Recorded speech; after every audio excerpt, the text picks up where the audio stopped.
So,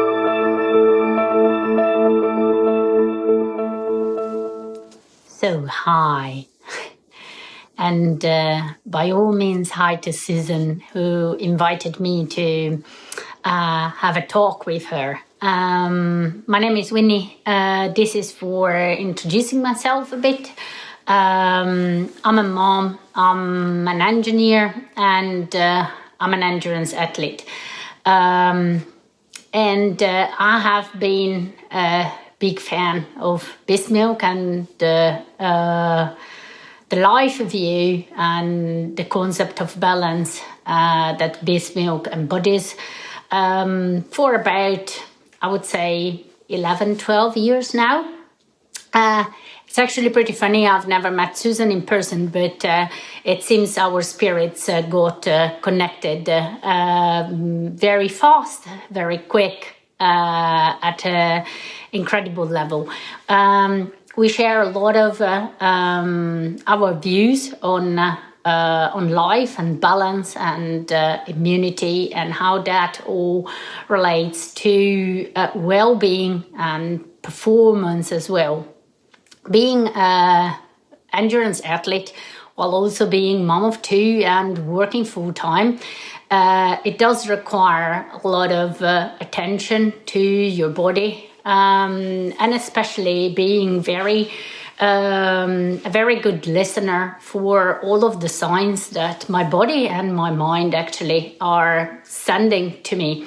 So I have found that that Bismilk has helped me in all these years to keep that balance, and he's helping, signaling me even more strongly when that balance is off, which has been in many occasions during these 12 past years. And luckily, with adjustment and with some brainstorming also with Susan, we have found ways of getting out of it. What kind of, how does my day look like? I work in a refinery, so I have a full-time job, and my training is squeezed here and there, either in the evenings or in the weekends most of the time. And it's for me not only a way of keeping myself healthy, but also a mean of letting my mind wander on different things. Actually, I've noticed that being able to concentrate on something totally different than my job, and that means, getting deep into the details of a training, it really helps me unwind and gives me that mental balance back that otherwise would be very much distorted by quite a stressful job. My kids are also teenager, which means that that have added a level of complexity, at least for me. With respect to when they were kids, things I found were pretty straightforward. But with them growing up, that has increased the level of stress and difficult situation that have come towards us. So in that sense, overall, I'm not at all probably the best example to follow. On the other hand, I think that if this way of approaching life does work, and looking at balance does work for me, possibly it means that it works with almost everybody. What I like a lot, so among the three disciplines in triathlon, I think that bike is the one that I love the most because it gives me possibility to explore, which are further than and what I can achieve by swimming or running, but by all means, those are also being exploited here and there when I find myself in situation that or in places that actually allow me to do all the three of them. I have a cat, which is here. His name is Zorro. He has been with us for about 2 years now, and he's one of the most lazy creature on the planet. Actually, I really like his approach to the day, when he's very active in the morning, plays a lot, and then takes a rest for becoming active again. And he seems not to worry too much about things, and it's a good reminder as well of how different events in life can actually be taken and approached in different ways. So, well, that's me. Hopefully you have an idea, and feel free to get in contact if you have any further question. Bye.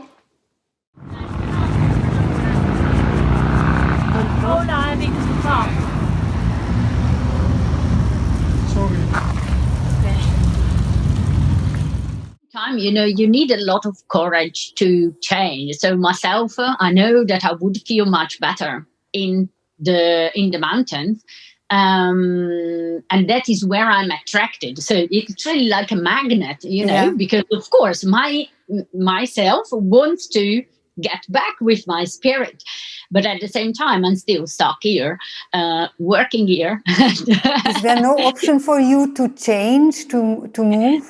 I'm thinking about that, and I'm thinking about that seriously more and more, probably because of age. Yeah. And probably also because of the positive effect of the pandemic. So we have discovered that actually you can work away from where the work is,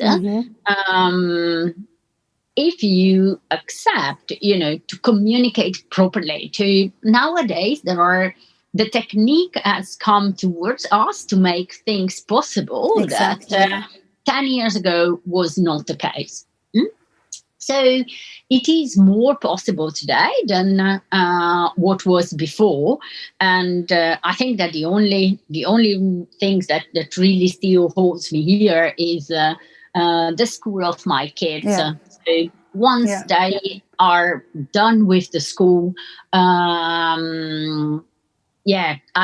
will feel that my choice then it impacts me, but it's not that my choice also impacts them, because it could be very very selfish. I mean, my spirit is there, but their spirit possibly are is they totally very rooted in the Netherlands? How old are they now, your children? So my oldest one is 19, and she actually has moved today from the Netherlands to Italy. She's going to go there for a few months, trying to understand exactly what she wants to do, etc. And my youngest one is 17. So he's this is already young adults. If I would totally take away that word adults, because there is not a single cell, for sure not in the brain or in the heart, that is adult-like, but it's good. Teenager, a difficult age, very much, very much. Very challenging for you too, probably. Yeah, because I think that being teenager today is so much more difficult than when I was a teenager. The pressure that is exerted on these kids is enormous. I mean, the social pressure is incredible. Think that whatever you do, in no time, the world knows about it. And that is so incredible. When I was at his age, if I was to do something bad in school, I would know it. My teacher would know it. But if I was smart, my mom probably even didn't get to know it. You need to be a bit smart on that. But there are ways. And now it's impossible. Now there is no way. Everything gets directly communicated. Everything is filmed and posted, etc. So, if we go back to stress, these kids are on the verge of that. The burnout curve.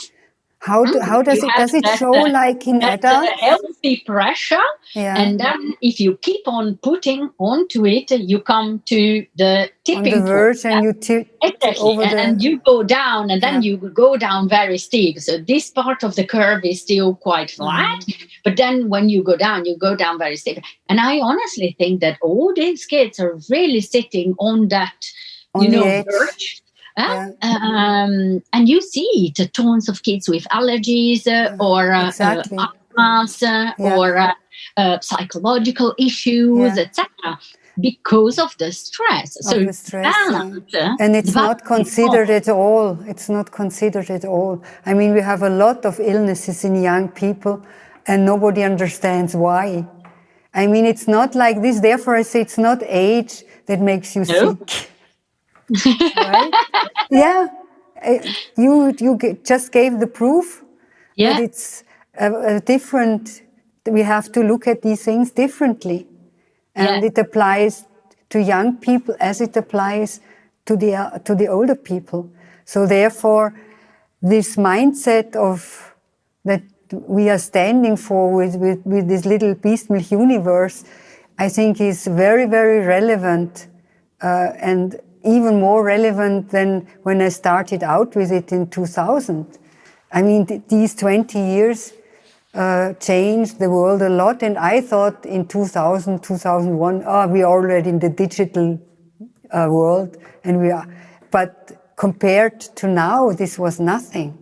Absolutely. And to deal with it and to be able to handle it is very, very demanding. And to understand what's going on in this complex world. Therefore, I'm such a fan of talking about complexity. You have to get into your head that the metaphor of Newton is not applicable to our world anymore. Let's think about quantum theory. This is far more adequate to understand our world. And I think it helps, regardless of age. If you have a frame of reference to put your knowledge in, it helps you a lot to de-stress and unwind, because you are not so overwhelmed anymore, because you can accept it in a different way. If you don't ask why anymore, life becomes a lot easier. That is true. I mean, this is my way of seeing, of trying to handle my life. And this is not, of course it's easier when you have the experiences, and age makes it easier, makes life easier. But also, you need to accept that you will never have all the experiences. You will never be in the place of being able to make a choice which is totally riskless, because you have got all of the experiences. So anytime you will need to take some risk. And it is true that I think we now overthink stuff, also because of the number of choices, to be fair. There are many more choices than a while ago, and we have been growing up trying to always, think, have you made the right choice? And so you overthink the process, and again, you bring yourself out of that balance. Like, when you take a road, you come and there is a split. One is going to be good, one is not going to be good. And therefore, I say there is no wrong and right. There is only a choice to go. Exactly. And then just do it. I mean, if you are in these moral categories, stuck in these moral categories of right and wrong, you are always under stress. On my side, because we are still, how many people? 4, managing this little, managing beast milk, and it's still hard to survive with this, because now the competition, because of the pandemic, because of immune system, and because of everybody talks about it, tries to... really go the other way. So one of the things that I want to discuss with you is the feedback that I got when I went distributing the test. And I was a bit unfortunate because the people that I went to, they were most vegan. And then they pushed back enormously, saying, oh, well, I'm vegan, so I'm not going to eat it because it's milk.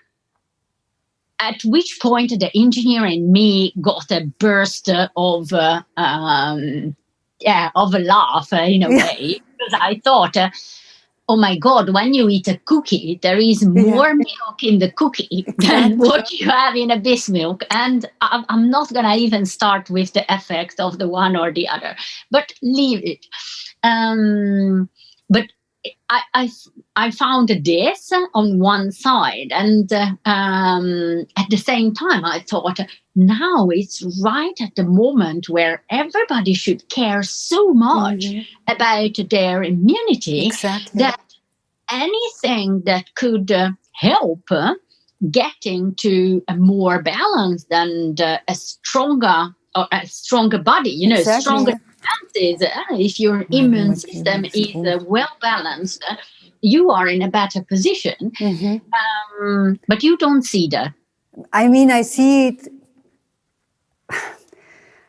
Yes, I mean, the trend is in this direction, and prevention becomes a topic.